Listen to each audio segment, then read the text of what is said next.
Okay, ఈ CII సమ్మిట్కి గాను దేశ విదేశాల నుంచి ఇన్వెస్టర్లు వచ్చారని 613 మెమోరాండమ్ ఆఫ్ అండర్స్టాండింగ్ ప్రభుత్వానికి ఇన్వెస్టర్లకి మధ్య జరిగినట్టు 13,25,00,000 కోట్ల పెట్టుబడులు మన రాష్ట్రానికి వస్తున్నాయని, దానికి సంబంధించి 16,31,000 ఉద్యోగాలు వస్తున్నట్టుగా ప్రకటించారు. ఈ సిఐఐ సమిట్కి సంబంధం లేకుండా ఈ సిఐఐ సమిట్తో కలుపుకొని గత 17 నెలలుగా చంద్రబాబు గారు ముఖ్యమంత్రిగా ఉన్న కాలంలో ఆల్ పుట్ టుగెదర్ 22 లక్షల కోట్ల పెట్టుబడులు చంద్రబాబు గారి సామర్థ్యం వల్ల సాధ్యమైందని, అందుకు 20 లక్షల ఉద్యోగాలు వస్తున్నాయని ప్రకటించుకున్నారు. ఇంతేకాదు, ఇదంతా చంద్రబాబు గారి విజన్ అని, లోకేష్ గారి పట్టుదల అని,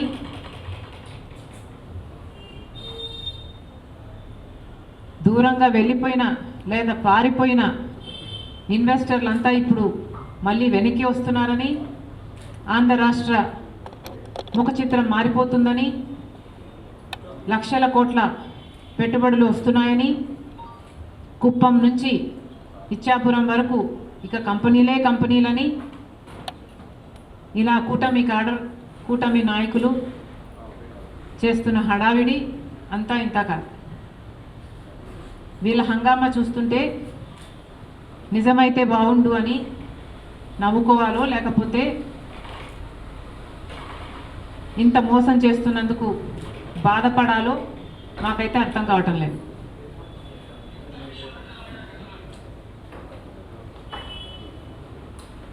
ఆంధ్ర రాష్ట్రం బాగుపడాలని, ఆంధ్ర రాష్ట్ర ముఖ చిత్రం మారాలని, ఆంధ్ర రాష్ట్రం అభివృద్ధి చెందాలని, ఇన్వెస్టర్లు రావాలని, ఇండస్ట్రీలు రావాలని,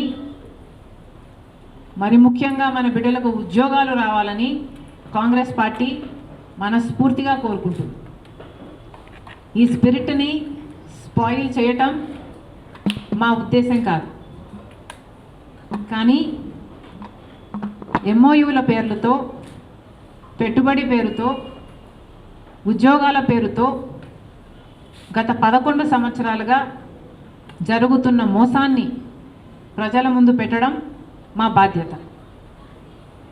ఎంఓయూల పేర్లతో, పెట్టుబడుల పేర్లతో, ఉద్యోగాల పేర్లతో ఆంధ్ర రాష్ట్ర ప్రజల చెవుల్లో పూలు పెట్టడం కాదు కదా, కాలీఫ్లవర్లు పెడుతున్నారు వచ్చిపోతున్న ప్రభుత్వాలు. ఎంఓయూలు, పెట్టుబడులు, ఉద్యోగాలు,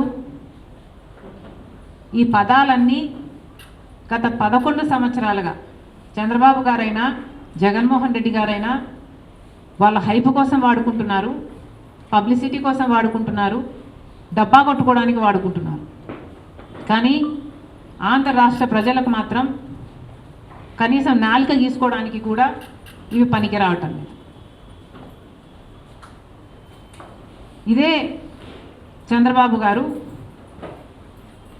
ఇంతకుముందు ముఖ్యమంత్రిగా ఉన్నప్పుడు, అంటే 2014 to 2019 పీరియడ్లో చంద్రబాబు గారు 3 సమిట్లు పెట్టారు. 2016లో ఒకటి, 2017లో ఒకటి, 2018లో ఒకటి.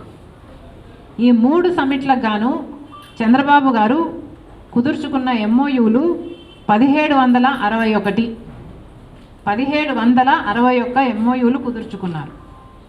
దానికి గాను 19 లక్షల కోట్లు విలువ చేసే పెట్టుబడులు వస్తున్నాయని చంద్రబాబు గారు ప్రకటించారు. ఈ 3 సమిట్ల ద్వారా ఈ 1761 ఎంఓయూల ద్వారా 30 లక్షల ఉద్యోగాలు మన ఆంధ్ర రాష్ట్రానికి వస్తున్నాయని చంద్రబాబు గారు ప్రకటించుకున్నారు. మరి ఆ టైం పీరియడ్లో 30 లక్షల యువతకు ఉద్యోగం వచ్చిందా? 19 లక్షల కోట్ల విలువ చేసే పెట్టుబడులు ఇండస్ట్రియల్ రూపంలో మన రాష్ట్రానికి వచ్చాయా? ఈ 1761 ఎంఓయూలకు సంబంధించి కనీసం 10% అయినా గ్రౌండ్ అయ్యాయా, నిజం అయ్యాయా అంటే లేదు. కనీసం 10% కూడా నిజరూపం దాల్చింది లేదు. ఇక జగన్మోహన్ రెడ్డి గారు ఆయన ముఖ్యమంత్రిగా ఉన్నప్పుడు 2023లో గ్లోబల్ సమ్మిట్ అని జగన్మోహన్ రెడ్డి గారు పెట్టారు. దీంట్లో 340కి పైగా ఇన్వెస్ట్మెంట్ ప్రపోజల్స్ వచ్చినట్టు, 13 లక్షల కోట్లు విలువ చేసే పెట్టుబడులు వస్తున్నట్టు, దీనివల్ల 6 లక్షల ఉద్యోగాలు వస్తున్నట్టు అప్పుడు వైసీపీ ప్రకటించుకుంది. జగన్మోహన్ రెడ్డి గారు ముఖ్యమంత్రిగా ఉన్నప్పుడు 13 లక్షల కోట్లు విలువ చేసే పెట్టుబడులు వచ్చాయా? జగన్మోహన్ రెడ్డి గారు చెప్పుకున్నట్టు ఎలక్షన్లలో 20 లక్షల ఉద్యోగాలు మన యువతకు జగన్మోహన్ రెడ్డి గారు ఇచ్చారా? గత 11 సంవత్సరాలుగా ఇలా నాయకులు వస్తున్నారు, ముఖ్యమంత్రులుగా సమ్మిట్లు పెడుతున్నారు, ఎంఓయూలు సంతకాలు పెడుతున్నారు, లక్షల కోట్లు విలువ చేసే పెట్టుబడులు వస్తున్నాయని చెప్తున్నారు, లక్షల మందికి ఉద్యోగాలు ఇచ్చేస్తున్నామని చెప్తున్నారు. కానీ కనీసం 10% కూడా ఇది రియాలిటీలో రిఫ్లెక్ట్ అవ్వటం లేదు.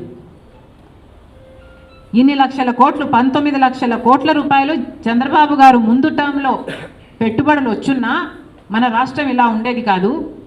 లేదా జగన్మోహన్ రెడ్డి గారు ముఖ్యమంత్రిలో సమిట్లో సైన్ చేసిన 13 లక్షల కోట్లు విలువ చేసే పెట్టుబడులు వచ్చినా మన రాష్ట్రం ఇలా ఉండేది కాదు, ఎప్పుడో అభివృద్ధి చెందేది.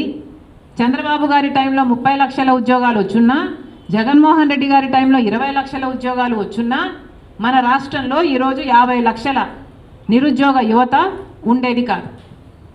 ఈ రోజు వరకు కూడా మన రాష్ట్రంలో యువతకి ఇక్కడ ఉద్యోగం లేక బయట రాష్ట్రాలకు వలసపోతున్నారు. ఇక్కడ ఉన్న టాలెంట్ అంతా బయటికి వెళ్ళిపోతుంది. లేదా ఇక్కడ ఉన్న వాళ్ళు చిన్న చిన్న ఉద్యోగాలు అంటే గిగ్ జాబ్లో లేక డ్రైవర్లుగానో చిన్న రెస్టారెంట్లో పని చేసుకోవడమో ఇలాంటి చిన్న చిన్న ఉద్యోగాలు చేసుకోవాల్సి వస్తుంది. ఇప్పటికీ కూడా బయట అయితే మంచి ఉద్యోగం వస్తుంది కదా అని చూసి వలస వెళ్ళే వాళ్ళు చాలామంది ఉన్నారు. మరి ఇలా ముఖ్యమంత్రులు సమిట్లు పెట్టి ఇంతిన్ని లక్షల కోట్ల పెట్టుబడులు తెచ్చున్నా, ఇలా 30 లక్షలు ఒకరు 20 లక్షలు ఒకరు ఉద్యోగాలు ఇచ్చున్నా మన యువతకు ఈ గతి పట్టుండేది కాదు. అందుకే చెప్తున్నాం, చంద్రబాబు గారు, అయ్యా ముఖ్యమంత్రి గారు, మాకు నమ్మకం కుదరటం లేదు. మీరు సమిట్లు పెడుతున్నారు, 100ల కొద్ది ఎంఓయూలు సైన్లు చేస్తున్నారు, లక్షల కోట్ల పెట్టుబడులు వస్తున్నాయని చెప్తున్నారు, కానీ మాకు నమ్మకం కుదరటం లేదు. అందుకే చంద్రబాబు గారికి సలహా ఇస్తున్నాం, బాండ్ పేపర్. చంద్రబాబు గారు బాండ్ పేపర్ మీద మీరు సంతకం పెట్టి 613 ఎంఓయూలు మేము సైన్ చేశాం, 16,31,000 ఉద్యోగాలు ఇవ్వబోతున్నాం, 13,25,00,000 కోట్లు విలువ చేసే పెట్టుబడులు తీసుకొస్తున్నామని చంద్రబాబు గారు ఈ బాండ్ పేపర్ మీద ఆంధ్ర రాష్ట్ర ప్రజలకు సంతకం పెట్టి ఆయన చిత్తశుద్ధిని నిరూపించుకోగలరా? రాష్ట్రం 11 సంవత్సరాలుగా ఈ రాష్ట్రంలో అటు చంద్రబాబు గారైనా జగన్మోహన్ రెడ్డి గారైనా ముఖ్యమంత్రులుగా మోసం చేస్తూనే ఉన్నారు.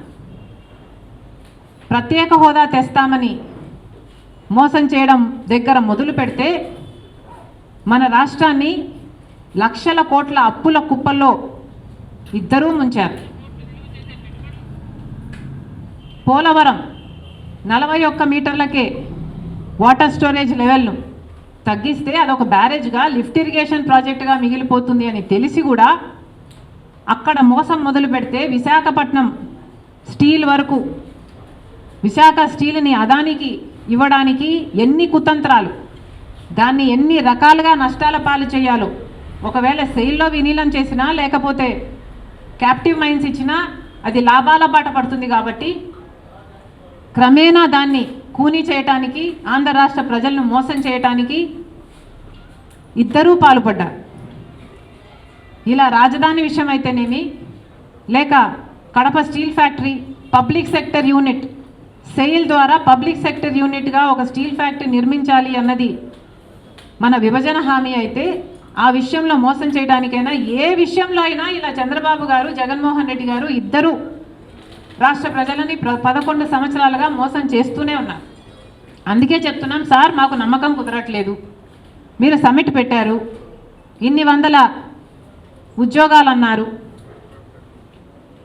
100 ఉద్యోగాలు, లక్షల కోట్లు విలువ చేసే పెట్టుబడులు, లక్షలు ఉద్యోగాలు.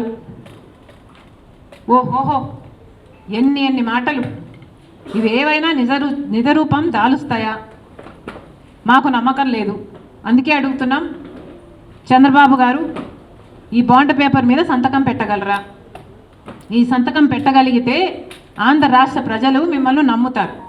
మీరు కూడా సంతకం పెట్టాము కాబట్టి ఇంకా చిత్తశుద్ధితో, ఇంకా మోటివేటెడ్గా పనిచేస్తారు కావచ్చు. కాబట్టి ఈ బాండ్ పేపర్ మీద చీఫ్ మినిస్టర్ గారు ఈ సమ్మిట్కు సంబంధించి ఆంధ్ర రాష్ట్ర ప్రజలకి కమిట్మెంట్ ఇవ్వాలని, సంతకం పెట్టాలని కాంగ్రెస్ పార్టీ డిమాండ్ చేస్తుంది.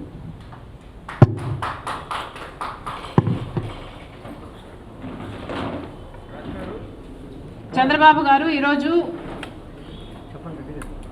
అన్నదాత సుఖీభవ కింద 2వ విడత 7,000 రూపాయలు విడుదల చేస్తున్నట్టుగా ఉంది.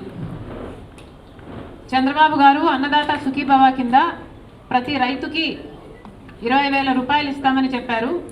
మొదటి సంవత్సరం పూర్తిగా ఎగ్గొట్టేశారు. 2వ సంవత్సరం కూడా కేంద్రంతో కలిపి ఇవ్వటానికి 14,000 రాష్ట్ర ప్రభుత్వం, 6,000 కేంద్ర ప్రభుత్వం ఇచ్చేటట్టుగా మొదటి విడత 46 లక్షల మందికి ఇచ్చారు. 2వ విడత ఇవ్వటానికి సిద్ధపడ్డారు. చంద్రబాబు గారికి గుర్తు చేస్తున్నాం, చంద్రబాబు గారు ఒకవేళ మీకు ఎలక్షన్లప్పుడు మీరు ఇచ్చిన మాట గుర్తు లేదేమో, మీరు స్వయంగా కేంద్రానికి సంబంధం లేకుండా రాష్ట్ర ప్రభుత్వమే 20,000 రూపాయలు ప్రతి రైతుకి ఇస్తుంది అని మీరు మాట ఇచ్చారు. మీరు మాట తప్పుతున్నారు. ఇప్పుడు కేంద్రంతో పిఎం కిసాన్ స్కీమ్తో దీన్ని ముడిపెట్టి మీరు ఇస్తున్నారు. కానీ ప్రజలు మాత్రం గమనిస్తున్నారు. రైతుల దగ్గరికి వెళ్ళి మీకు చంద్రబాబు గారు ఎంత ఇచ్చారు అని అడిగితే మొదట విడతలో కేవలం 5,000 వచ్చింది అని చెప్తున్నారు. అంటే ప్రజలకు అర్థమవుతుంది మీరెంత ఇస్తున్నారు, కేంద్రం ఎంత ఇస్తుంది అని. మీరు మాట నిలబెట్టుకున్న వాళ్ళు కావాలి అంటే మొత్తం 20,000 మీరే చెల్లించాలి. అదనంగా వచ్చేది రైతుకి కేంద్రం నుంచి అదనంగా రావాలి తప్పితే మీకు దానితో సంబంధం ఏమిటి అని రైతులు ప్రశ్నిస్తున్నారు. మళ్ళీ చెప్తున్నాం, ఇప్పటికే ఆంధ్ర రాష్ట్ర రైతులు అన్ని పెట్టుబడి ధరలు అన్నీ పెరిగిపోయాయి. విత్తనాలు అయితేనేమి, ఎరువులు అయితేనేమి, యూరియా దొరకటం లేదు, చాలా ఎక్స్పెన్సివ్ అయిపోయింది. ఇలా ప్రతిదీ రైతుకి ఖర్చు, లేబర్ అయితేనేమి ఇలా ఖర్చు పెరిగింది. వచ్చే ఆదాయం, మద్దతు ధర లేదు, గిట్టుబాటు ధర లేదు, తడిచిపోయిందనో ఇంకోటనో అసలు రైతుకు ఏ ఆసరా లేదు. మొన్న మొంతాజ్ తుఫాన్లో కూడా 20 లక్షల ఎకరాలలో నష్టం జరిగింది అంటే చంద్రబాబు గారు పంట నష్టం చెల్లించాల్సి వస్తుంది అని 4 లక్షలే అన్నారు. దానికి కూడా మేము డిమాండ్ చేశాం, కనీసం 25,000 రూపాయలు మీరు రైతులకు ఇవ్వకపోతే వాళ్ళు సర్వైవ్ కాలేరు అని. కానీ ఏమాత్రం పట్టించుకోలేదు. కేంద్ర బృందం వచ్చింది, హడావిడి చేసి వెళ్ళిపోయారు తప్పితే ఆ ఇన్సూరెన్సు, ఆ బీమా కూడా, ఆ నష్టపరిహారం కూడా వచ్చినట్టు లేదు. పంట బీమా ఎలాగో కట్టడం లేదు. రైతులు ఇప్పటికే చాలా ఇబ్బంది పడుతున్నారు. నిజానికి చెప్పాలంటే మీరు ఇచ్చే 5,000, 7,000 ఏ మూలకు సరిపోదు.